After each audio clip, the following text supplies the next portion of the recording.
Bonjour Étienne, Salut, salut, ça va? ça va, tu vas bien? Ça va et toi?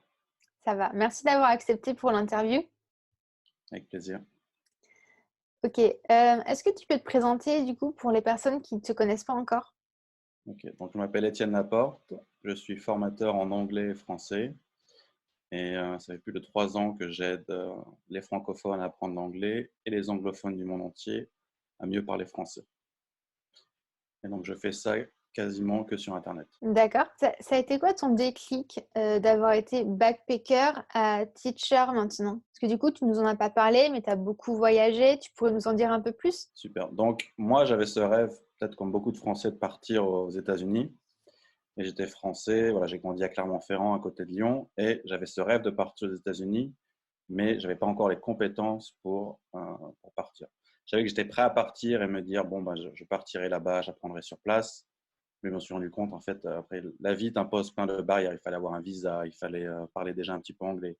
Alors, si tu veux partir aux États-Unis pendant tes études, il faut faire un Erasmus. Pour faire un Erasmus, il faut déjà parler anglais. Pour parler anglais, il faut avoir des bonnes notes à l'école. Donc moi, j'avais vraiment ce rêve en moi de me dire, Étienne, un jour tu vas aux États-Unis, comment tu vas faire? Et donc ma cousine m'a dit un truc qui s'appelle VIE, Volontariat International Entreprise. Tu peux travailler pour une entreprise française à l'étranger. Donc j'ai regardé sur Internet qu'est-ce qu'il fallait avoir pour faire un VIE. Il fallait être ingénieur, il fallait travailler dans une boîte internationale. Pour travailler dans une boîte internationale, il fallait faire des stages. Pour faire des stages, il fallait avoir le diplôme d'ingénieur. Donc moi, je suis arrivé à Lyon pour faire une école d'ingénieur. J'étais assez bon en maths.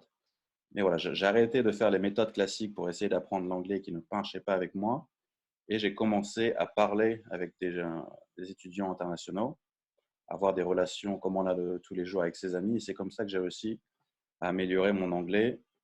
Ensuite, d'avoir ce diplôme d'ingénieur grâce au TOEIC, parce que si tu es bon en maths mais que tu n'es pas bon en anglais, tu n'as pas mon diplôme d'ingénieur.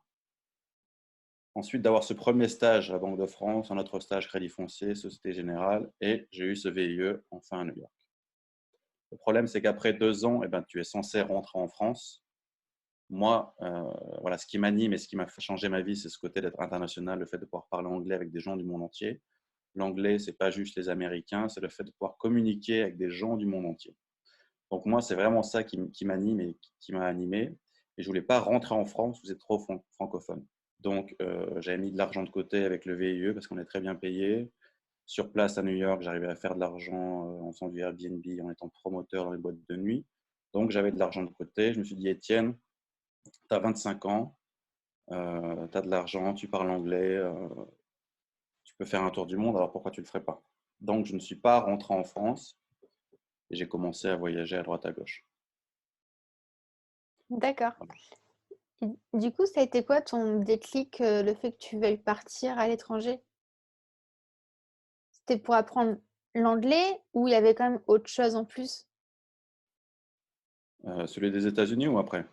N'importe. Le voyage, un des voyages dans lequel tu es parti, quand tu as vraiment pris ton envol à travers les voyages, ça a été quoi ton déclic?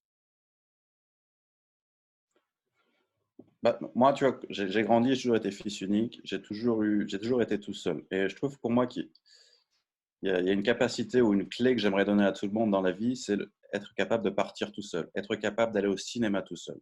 Je me rappelle que quand j'étais en école primaire ou au lycée, j'allais manger des fois tout seul au self. Et je me rendais compte qu'il y a des personnes qui disaient, waouh, tu vas manger tout seul au self, mais t'es fou. Et je me suis rendu compte que c'était un blocage qui va très très loin en fait. Le fait de pouvoir faire des choses tout seul, aller au cinéma tout seul, faire une rando tout seul, aller boire un verre tout seul. Il y a plein de personnes qui n'arrivent pas à avoir cette compétence-là.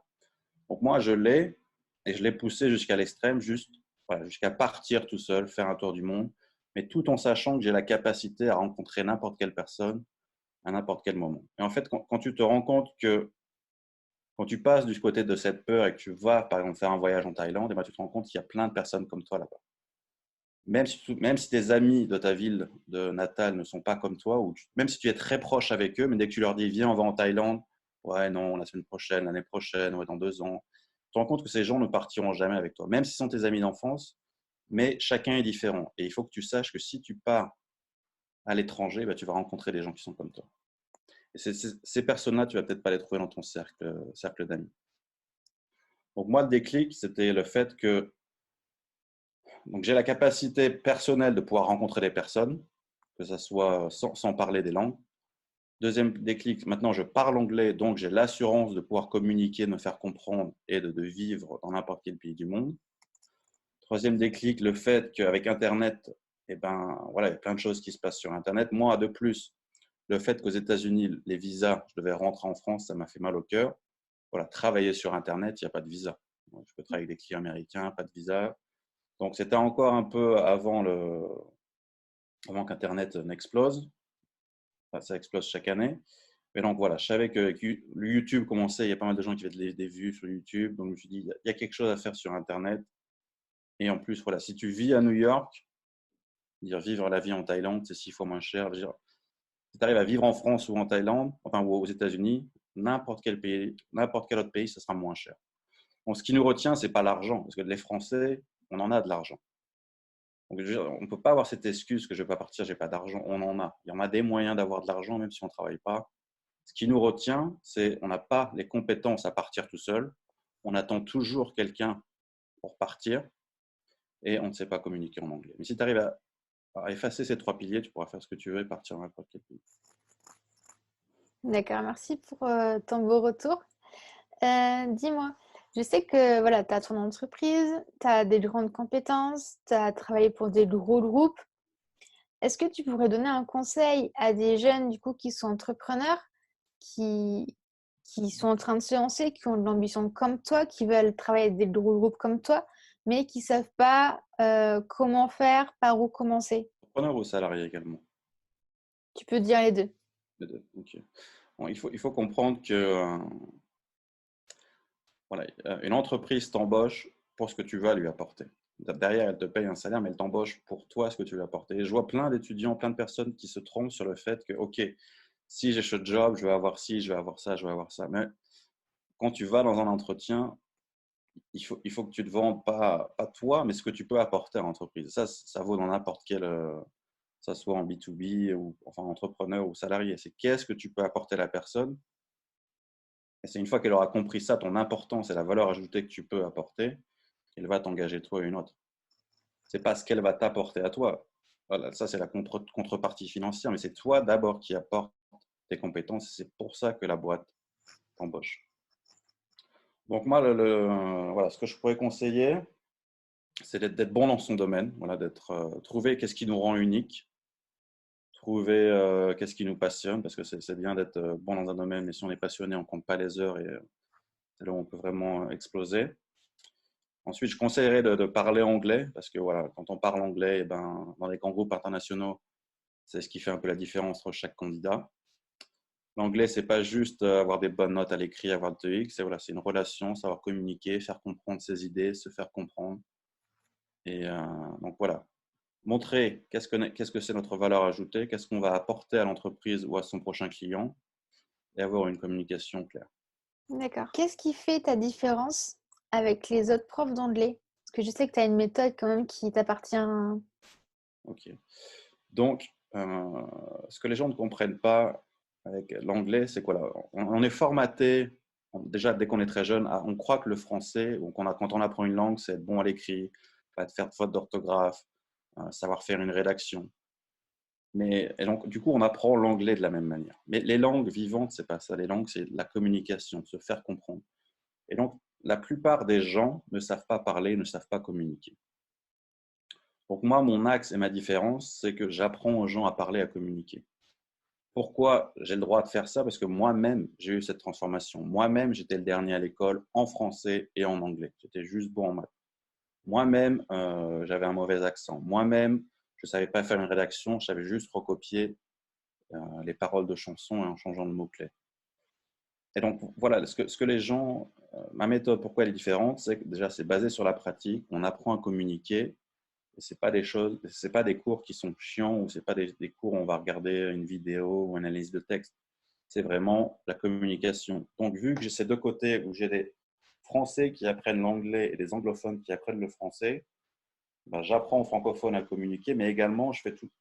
Les deux groupes de personnes se rencontrent et ça permet de créer des liens, de communiquer et d'avancer. Donc pour moi, c'est vraiment les langues, c'est des relations sociales. Tu ne peux pas apprendre une langue avec une application. Tu ne peux pas apprendre une langue juste en regardant un cours en amphi. Une langue, il faut pratiquer. Donc c'est comme la muscu. Si tu veux perdre du poids, tu ne vas pas regarder une vidéo de muscu et perdre du poids. Tu dois aller à la gym 3 fois par semaine, suivre une diète. C'est comme ça que tu as des résultats.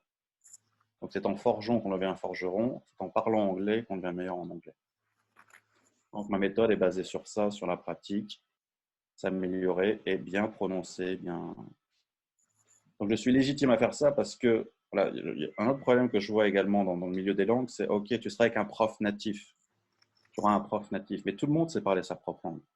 Prof natif, qu'est-ce que ça veut dire? Moi, quelqu'un qui est légitime à enseigner une langue, c'est quelqu'un qui a déjà fait la transformation. Donc, avec ma méthode, il y a moi qui inspire les personnes qui aident à faire cette transition de passer de français à anglais, mais également des natifs que tu peux pratiquer avec eux. Parce que moi, je comprendrai toujours l'anglais des Français. L'important, c'est qu'un Français se fasse comprendre par un natif. Mais un natif lui-même n'a pas fait la transformation. Il ne va pas t'expliquer dans ton cerveau comment faire ce changement entre OK, maintenant je parle anglais. Donc je répète, tout le monde sait parler sa propre langue, ça n'a jamais été un secret. L'important, c'est comment se transformer et s'exprimer dans une autre langue. Ça, très peu de gens peuvent le faire. Je l'ai fait moi-même en anglais, en espagnol et en thaï. Donc je peux aider les gens à le faire en anglais. D'accord, merci à toi. Si tu avais 3 conseils à donner à des personnes, pour apprendre l'anglais, que ce soit au niveau pro ou au niveau perso, ce serait quoi? Donc les 3 conseils que je répète tout le temps, le premier, c'est avoir le bon état d'esprit. Donc arrêtez de croire que l'anglais, ça s'apprend dans les applications. Arrêtez de croire que l'anglais, ça s'apprend dans les livres. Quel est mon but? J'apprends l'anglais pour communiquer. J'apprends l'anglais pour me faire comprendre. J'apprends l'anglais pour nouer des liens. Donc, voilà, il faut avoir le bon état d'esprit. Deuxième, avoir la bonne méthode. Donc, comprendre encore une fois que si la méthode, quand tu vas à l'école, ça ne marche pas, c'est pas en faisant une 11e année, 12e année que ça va marcher. Donc, quand quelque chose ne marche pas, il faut arrêter de s'acharner, c'est que ça ne marche pas, il faut voilà, changer son angle d'attaque. Je pense qu'il y a beaucoup de personnes qui sont passionnées à apprendre l'anglais, mais ils bloquent au niveau de la méthode. Et ce n'est pas de notre faute, c'est voilà, le système scolaire qui est comme ça. Donc, il faut changer sa méthode. Moi, j'apporte cette nouvelle langue, ce nouvel angle avec l'anglais. Et ensuite, avoir le bon réseau. Donc, si on est tout seul dans une classe de 30 et qu'on parle à un seul prof, ça ne va pas. Moi, ce que je dis, voilà, c'est bien s'entourer. Une personne bilingue qui a fait la transformation et qui va vous aider à faire cette transformation, mais également des profs natifs. Et je pense que le problème est là. À l'école scolaire, on apprend avec une personne qui a fait la transformation, mais on ne parle pas assez. Et un prof natif, si on prend un prof natif privé, c'est bien, mais ça ne suffit pas également parce que lui aussi va s'habituer à votre niveau quand vous parlez. Donc voilà, c'est bien de s'entourer trois personnes minimum, mais le mieux, c'est d'avoir le maximum de conversations possible. Parce que l'anglais, je répète encore une fois, c'est pas être le meilleur en orthographe, être le meilleur à l'écrit. L'anglais, tout le monde fait des fautes. Les Chinois font des fautes, les Coréens font des fautes, les Espagnols font des fautes. Tout le monde a un accent différent. La beauté de l'anglais, c'est de pouvoir comprendre n'importe qui fasse des fautes ou non. C'est aussi la beauté de pas le faire, c'est aussi la beauté d'être capable que la personne ne se sente pas rabaissée quand on lui parle, de se mettre à son niveau, de faire un match avec elle, de comprendre, ok, tu as voulu dire ça, moi je veux dire ça. Et c'est ça la beauté de l'anglais. C'est ça que j'adore avec l'anglais. Contrairement au français où voilà, tout le monde regarde les fautes d'orthographe, les accords. Bon, je trouve qu'avec le français, on oublie le fond. C'est ça que j'aime bien. Moi, j'écris tout le temps en anglais parce que on peut faire, il y a pas d'accord, il y a très peu de chances de faire des fautes, mais les gens vont apporter de l'importance à ton message. Et c'est ça hein, la beauté des langues, c'est ton message. Qu'il y ait des fautes ou non, qu'il y ait un accent ou non. C'est qu'est-ce que tu penses, qu'est-ce que tu exprimes, c'est ça la beauté. Si tu avais, des astuces à donner au toi il y a 10 ans en arrière pour arriver maintenant, ça serait quoi? Donc plusieurs astuces. Eh ben, je dirais, voilà, n'attends pas que ton meilleur ami, ta meilleure copine veuille faire la même chose que toi. À un moment donné, il faut que tu sois ton propre meilleur ami. Il faut que toi, tu te donnes la chance de faire ce que tu veux, que ça soit aller manger au self tout seul, que ça soit aller au restaurant tout seul, que ça soit aller dans une boîte de nuit tout seul, que ça soit aller faire un tour, un voyage ce week-end à 45 km de chez toi, que ça soit partir une semaine en Thaïlande. Peu importe, mais arrête d'attendre quelqu'un te donne l'opportunité de le faire. Il n'y a que toi qui peux te donner l'opportunité de le faire. Et rappelle-toi qu'une fois que tu vas passer cette peur, de l'autre côté, tu auras quelqu'un qui fait la même chose que toi. Tu vas rencontrer les personnes qui font la même chose que toi. Et c'est ça la beauté d'Internet, c'est que maintenant, voilà, avec Internet, on peut rencontrer des personnes que dans la vraie vie, on ne les rencontrerait pas. Donc, de plus, voilà, il n'y a jamais eu de meilleur temps qu'aujourd'hui de pouvoir faire ce qu'on veut, travailler avec des gens qu'on veut, qui sont comme nous grâce à Internet. Il y a quelques années avant, tu étais obligé de faire cours d'anglais. Je t'aurais dû donner des cours d'anglais dans ma ville. Aujourd'hui, je suis à Clermont-Ferrand. Je ne pense pas qu'il y ait quelques personnes qui soient intéressées par l'anglais. Mais maintenant, on est dans un monde où Internet, je peux aller montrer mes pubs ou proposer mes services qu'à des personnes qui sont intéressées. Pareil, même en étant en France ou en Thaïlande, je peux donner des cours à des Américains. Donc, n'attends pas que quelqu'un te donne les clés pour partir, fais-le. Ensuite, voilà, trouve trouve